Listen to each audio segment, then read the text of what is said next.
আমাদের কাছে আমানত এবং আল্লাহ তাআলার নিয়ামত। আমরা প্রতিশ্রুতিবদ্ধ এই 56,000 বর্গমাইলের উপরে আল্লাহ তাআলার পক্ষ থেকে যে ইনসাফের বিধান দেওয়া হয়েছে সেই বিধান আমরা কায়েম করতে প্রতিশ্রুতিবদ্ধ। আমরা আমাদের প্রিয় বাংলাদেশকে ভালোবাসি, 18 কোটি মানুষকে ভালোবাসি এবং আমরা প্রত্যেকটি মানুষকে সম্মান করতে বাধ্য। আমরা প্রত্যেকটি মানুষকে অন্তরের অন্তঃস্থল থেকে আমরা তাদেরকে ইজ্জত দিতে বাধ্য।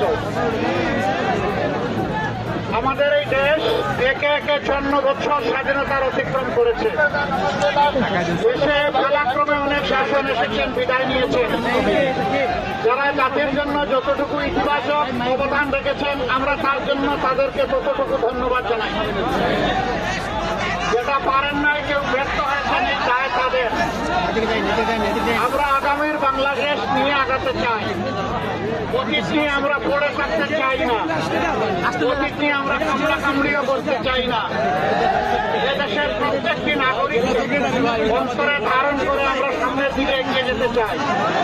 আমরা একটা দুর্নীতিমুক্ত বাংলাদেশ করতে চাই, ন্যায় ইনসাফের বাংলাদেশ করতে চাই, শিশু বৃদ্ধ আবাল বনিতার জন্য একটা নিরাপদ বাংলাদেশ করতে চাই।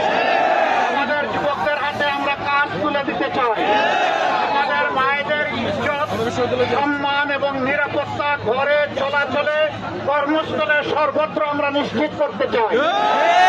আমরা এদেশের প্রত্যেকটি মানুষকে স্বপ্ন দেখাতে চাই এবং সেই স্বপ্ন বাস্তবায়নের শরিকও করতে চাই। আমরা এই জাতিকে আর বিভক্ত করতে চাই না।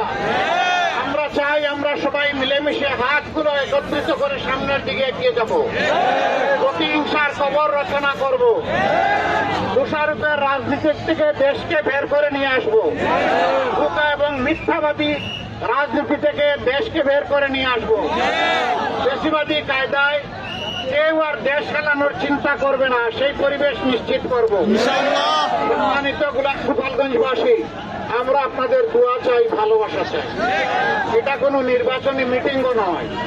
এত রাত আপনারা কষ্ট করে এখানে দাঁড়িয়ে আছেন, আমি আমার এবং প্রিয় সংগঠনের পক্ষ থেকে আন্তরিক অভিনন্দন জানাই, কৃতজ্ঞতা জানাই। 12 তারিখ 2টা ভোট। কয়টা ভোট? একটা হায়ের পক্ষে। মানে হচ্ছে ভালোর দিকে এগিয়ে যাওয়া, না মানে হচ্ছে জুলুম নির্যাতন শুরু করা। আপনারা কিসের পক্ষে থাকবেন? মানে আজাদি, না মানে গুলামি। আজাদি না গুলামি? আজাদি না গুলামি। তাহলে ইনশাআল্লাহ আমরা 12 তারিখ প্রথম ভোটটাই শক্ত হাতে হায়ের উপর বসাবো ইনশাআল্লাহ। দ্বিতীয় ভোট যেখানে 11 দলের পক্ষ থেকে যে প্রতীক দেওয়া হয়েছে ওইটা আমাদের সকল প্রতীক, ওটা ঐক্যের প্রতীক, ওইটা ঐক্যবদ্ধ বাংলাদেশের প্রতীক। সেই প্রতীকের পক্ষে ইনশাআল্লাহ আপনারা থাকবেন আমরা আশা রাখি। আমরা কি আপনাদের কাছ থেকে একটু ভালোবাসা আশা করতে পারি? আমরা কি একটু সমর্থন আশা করতে পারি? একটু দোয়া আশা করতে পারি? আপনাদের পবিত্র ভোটের আমানতটা আমাদের পক্ষে আশা করতে পারি?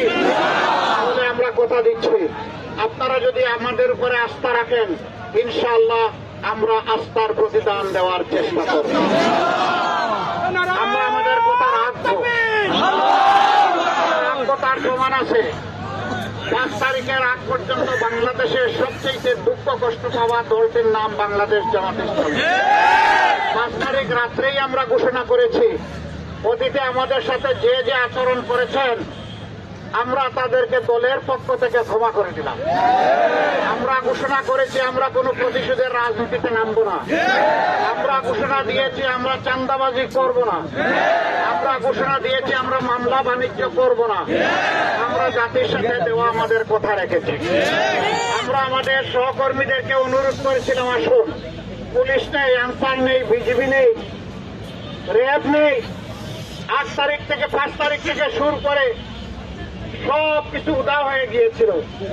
আমরা বলেছিলাম যেহেতু মাকে ভালোবাসি, মাটিকে ভালোবাসি, দেশকে ভালোবাসি, জাতিকে ভালোবাসি, তাই এখন পাহারাদারের দায়িত্ব আমাদেরকে নিতে হবে। এই পাহারাদারি আমরা 1 টানা 15 দিন করেছি।